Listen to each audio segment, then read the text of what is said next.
down to DeChambeau and McIlroy.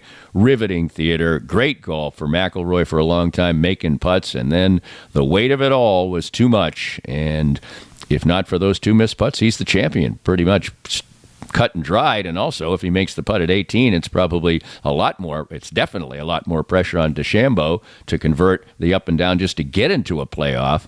And but DeChambeau deserves the accolades. He deserves the adulation. I think he's sort of reinvented himself. I'm no fan, but I'm going to give credit where credit is due. I thought it was a little over the top all weekend long with NBC talking about how he had remade himself and he was a man of the people and all this other stuff. I thought they were laying it on a little too thick, but that's just me. In the end, he's a deserving champion, and he's competed in all the majors, and I can't imagine he won't at the Open Championship. And it would seem that if Rory McIlroy is going to win one of these, he better do it by several shots, which has really been his calling card when he's won majors. 3 of the 4 of them he's won by, I think, 4 or more shots. And I think he might have a chance to do that at the Open Championship, but in his home country, the pressure will be unbelievable. And Nick Faldo's saying it'll haunt him forever. Well, it won't haunt him forever if he wins another major, but that's becoming more and more and more difficult, and it showed on Sunday in a riveting U.S. Open. There's been nothing much riveting about Sporting Kansas City. They lost 4-2 to the L.A. Galaxy, and they were behind by a couple of goals on a couple of occasions. They fought back to pull within one, but they are just giving up too many goals. They've given up far and away more goals than anybody in MLS except for San Jose, who's just dreadful. And they are 7 points out of a playoff spot, which is miraculous in itself. And Peter Vermees keeps saying all the right things. They had some injuries this time around. Daniel Shalloway was out. But in the end, it's just another loss. That's really kind of where we are right now with Sporting Kansas City. You don't expect better. They were outshot, early on in the game. They did pile on some pressure in the second half, and to their credit. But they lost the game, and they just need results. Doesn't matter whether they're ugly, pretty, whatever. They need results. For sure. Getting them all the time is the Kansas City Current. They're still undefeated in NWSL. A little disappointing in their Friday night match as they came back from 1-0 to go up 2-1, but then gave away a stoppage time goal for a tie. But unbeaten's pretty darn good. They still are in MLS. The NBA season could end tonight. The Boston Celtics got absolutely historically walloped in Game 4 by the Mavericks, but that looks more like a consolation prize than anything else. Same thing for the Edmonton Oilers, who put an absolute beatdown on the Florida Panthers in Game 4 after losing the first 3. Still looks like we're going to crown a champion. It'd be surprising if we get a Game 6 in either series. We'll see what happens tonight. There'll be a bit of pressure on the Celtics. They're at home. They were supposed to win the series in 4 straight games. Now they're in front of their home fans with the chance to win the championship. But I would expect them to win. I would expect Florida to win. I would expect us to have 2 winter champions in not-so-compelling finals in the NBA and the NHL.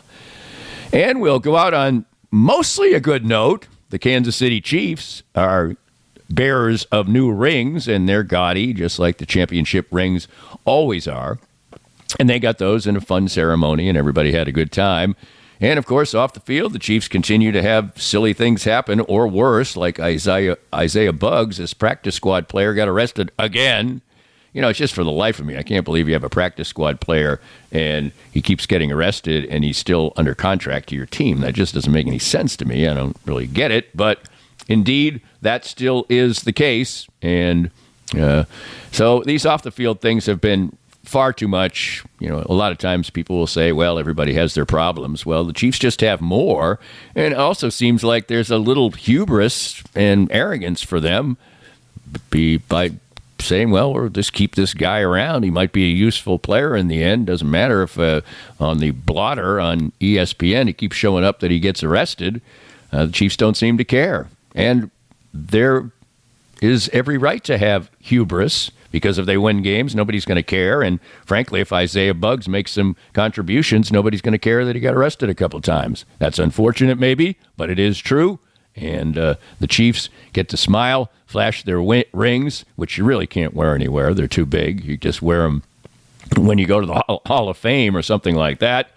But in the end, it's still fun in Kansas City to have a multi-championship team, and most of the discussion now is where they're going to play in the distant, far-off future. But next time around, after a little vacation, they come to camp and get ready to impress everyone with what they do the best, which is to play football on the field. I'm back. My voice is almost back. Wonderful vacation in California. But back in the swing of things with a music podcast, Thirsty Thursdays, a great profile this week. Our thanks to David Lesky. Daniel Sperry's our soccer guy. I don't know when we'll visit with him again.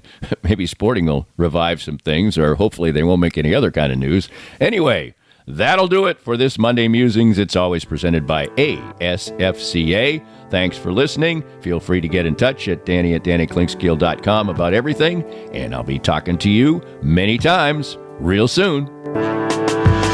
We hope you enjoyed the latest Danny Klingscale Reasonably Irreverent podcast. Come back soon for something fresh and new. This podcast was made possible by our great sponsors like Easton Roofing, where integrity matters. Joe Spiker and his team are the best in the business for all your roofing needs, handled with honesty and craftsmanship. Visit them at eastonroofing.com.